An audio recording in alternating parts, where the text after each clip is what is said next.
शुभविवाह या मालिकेच्या आजच्या भागामध्ये आपण पाहणार आहोत भूमीचा जीव वाचवण्यासाठी आकाश आगीमधून उडी मारून भूमीजवळ जातो आणि मग त्यानंतर तो भूमीचे खुर्चीला बांधलेले हातपाय सोडवतो आणि भूमीला उभं राहायला मदत करतो. पण त्याच वेळी काही बॉक्स त्या दोघांच्या जवळ पडतात, त्यामुळे भूमी घाबरून आकाशला मिठी मारते. तर आकाश भूमीच्या आणि त्याच्या अंगावर ती चादर घेतो आणि मग भूमीला काही इजा होऊ न देता तिला त्या आगीमधून सुखरूपपणे बाहेर काढतो. आणि जेव्हा ते दोघेजण तेथून जाण्यासाठी निघणार इतक्यात सोमेश मोठमोठ्याने वाचवा वाचवा असं ओरडायला सुरुवात करतो. त्यामुळे भूमी आणि आकाश घाबरूनच त्याच्याकडे बघतात. सोमेश जीवाच्या आकांताने ओरडत असतो, त्याचा जीव वाचवण्याची विनवणी करत असतो आणि मग त्यामुळे आकाश कोणताही विचार न करता त्या सोमेशच्या जवळ जातो. त्यामुळे भूमी खूप घाबरते. ती आकाशला सांभाळून मदत करायला सांगत असते. तर आकाश त्या सोमेशच्या अंगावर पडलेली मांदी बाजूला करण्याचा प्रयत्न करतो, पण आगीमुळे ती खूप गरम झालेली असते, त्यामुळे आकाशचा हात भाजतो. आणि मग त्यानंतर आकाश एका काठीच्या साह्याने त्या मांदीवर असणारे बॉक्स बाजूला करतो आणि मग त्यानंतर हात भाजत असूनही ती मांदी बाजूला करत सोमेशचा जीव वाचवतो. आणि मग त्यानंतर तो सोमेशला आणि भूमीला सुखरूपपणे बाहेर घेऊन येतो. बाहेर आल्यानंतर सोमेशचे डोळे नकळतपणे भरून येतात. तो फक्त आकाश आणि भूमीकडे बघतच राहतो आणि त्यानंतर त्या दोघांपुढे हात जोडतो आणि काही न बोलताच तेथून निघून जातो. तर इकडे भूमी आकाशचा हात हातात घेत त्याला विचारत असते की खूप लागलं ना रे तुला. मात्र आकाश म्हणत असतो की नाही सायकल राणी, मी ठीक आहे. पण तू ठीक आहेस ना? तुला काही बाऊ तर झाला नाही ना गं?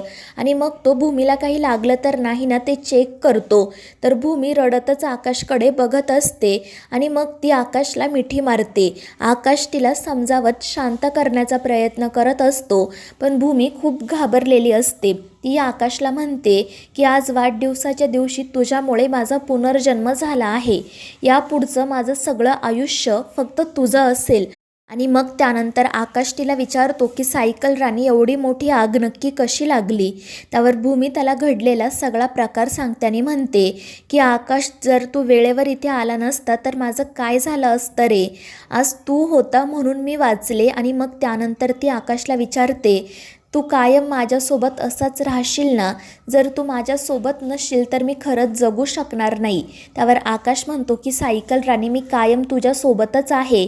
मी तुला सोडून कुठे जाणार? आणि मग त्यानंतर भूमी आकाशकडून पिंकी प्रॉमिसही घेते.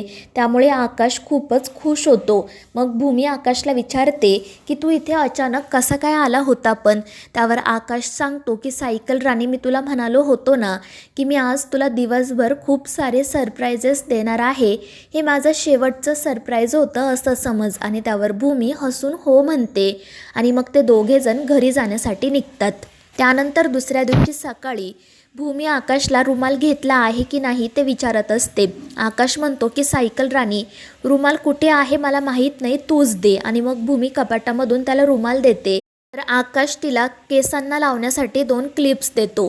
भूमी त्याला विचारते की हे क्लिप कशासाठी? मी तर केसांना लावत नाही. मात्र आकाश म्हणतो की सायकल राणी, जेव्हा तू काम करत असते तेव्हा तुझे केस विस्कटतात आणि तू अजून छान दिसते. पण मग इतर लोक तुझ्याकडे बघतात ते मला अजिबात आवडत नाही. आणि ते ऐकून भूमीला हसू येतं.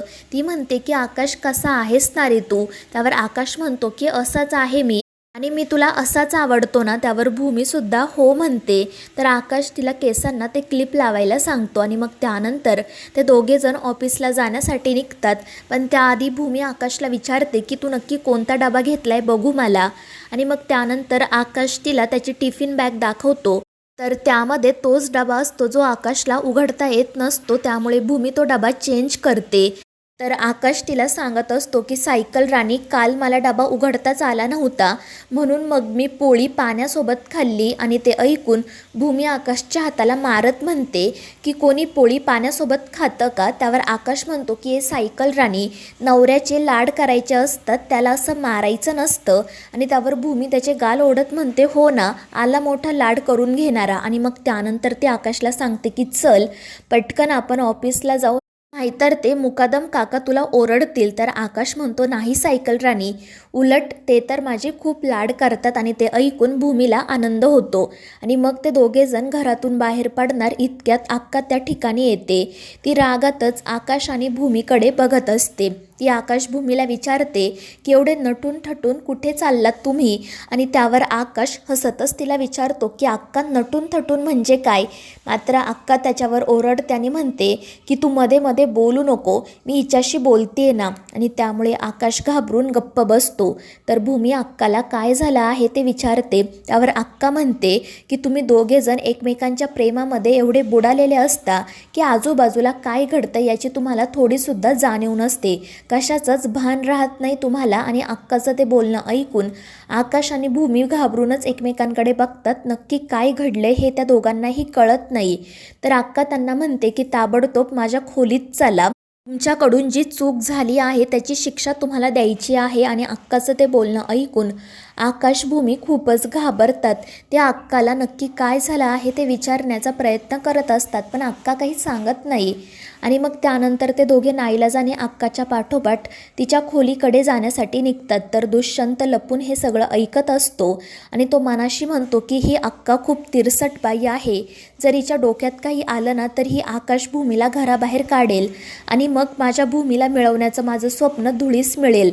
आणि मग त्यानंतर अक्का नक्की काय बोलते हे बघण्यासाठी तो तिच्या घराबाहेर जायचं ठरवतो. पण त्याआधी तो रात्रशाळेत फोन करून रात्रशाळेची चावी मागवून घेतो. तर दुसरीकडे अभिजित इनामदार सरांना भेटण्यासाठी गेलेला असतो. मात्र रिसेप्शनिस्ट त्याला केबिनमध्ये जाऊ देत नाही, कारण इनामदार सरांनीच तशी ऑर्डर दिलेली असते. त्यानंतर ते स्वतःच त्या ठिकाणी येतात. अभिजित त्यांच्याशी बोलण्याचा प्रयत्न करतो, पण ते म्हणतात की एक वेळ चूक करणाऱ्याला माफ करता येतं, पण फ्रॉड करणाऱ्याला नाही.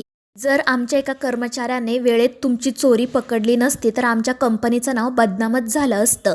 त्यावर अभिजित म्हणतो की नक्की कोण आहे तो कर्मचारी, मी एकदा त्यांना भेटू शकतो का. त्यावर इनामदार सर म्हणतात की तुम्ही खरंच इतके निरागस आहात की मला मूर्ख समजताय. माझा कर्मचारी मी तुमच्यासमोर कधीच घेऊन येणार नाही. आणि मग ते अभिजितला सांगतात की आता माझा वकील तुम्हाला नोटीस पाठवेल, आता आपण कोर्टामध्येच भेटू. आणि ते तेथून निघून जातात.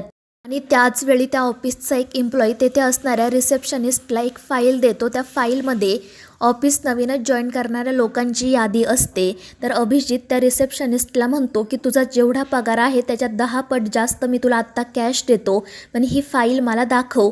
पण ती या गोष्टीसाठी नकार देते. तर दुसरीकडे अक्का आकाश आणि भूमीला घेऊन तिच्या खोलीमध्ये जाते आणि तिथे संक्रांतीची सगळी तयारी करून ठेवलेली असते. त्यामुळे आकाश भूमी खूप खुश होतात. तर मित्रांनो, या मालिकेच्या पुढील भागांमध्ये आपण पाहणार आहोत अक्का आकाश आणि भूमीची पहिली संक्रांत साजरी करते. तर दुसरीकडे अभिजितला समजतं की देसाई मॅडम दुसरी तिसरी कोणीही नसून भूमीच आहे आणि तो ही गोष्ट रागिनीला सांगतो आणि त्याला त्या फाईलमधून भूमीचा पत्तासुद्धा मिळालेला असतो. आणि त्यानंतर जेव्हा आकाश भूमी ऑफिसला जाण्यासाठी निघतात तेव्हा अभिजित त्यांच्या समोर येतो. तर मित्रांनो, या मालिकेच्या पुढील भागांच्या अपडेटसाठी आपल्या चॅनेलला सबस्क्राईब करा.